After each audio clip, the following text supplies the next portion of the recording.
The Great Teacake Catastrophe. Barnaby the Frog woke up with a brilliant idea, which always meant trouble for Theodore the Toad. Today was official baking day, and Barnaby wanted to make the tallest, sweetest, fluffiest berry tea cake in the entire forest. He hopped all the way to Theodore's cozy stone cottage, clutching a map of the kitchen.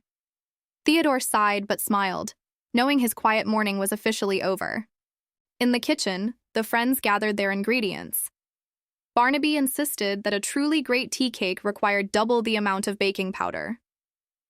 Theodore tried to warn him, pointing to the recipe book with his chubby finger, but Barnaby was already dancing around the bowl. "More powder means more fluff!" Barnaby cheered, dumping the entire container into the clay bowl.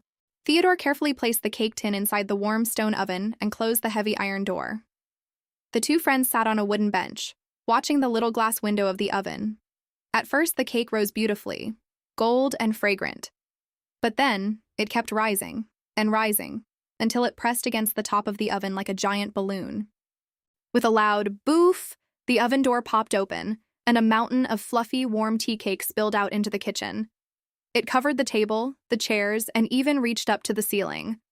Barnaby and Theodore were completely buried beneath a soft, sweet hill of cake, with only their heads poking out of the delicious, steamy crumbs. "Well," Barnaby giggled, licking a dollop of sweet berry jam off his webbed fingers, "we do not even need plates now."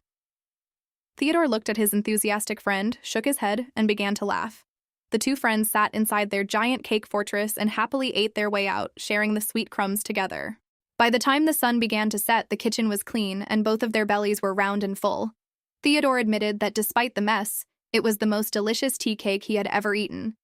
Barnaby leaned against his best friend, tired from all the excitement.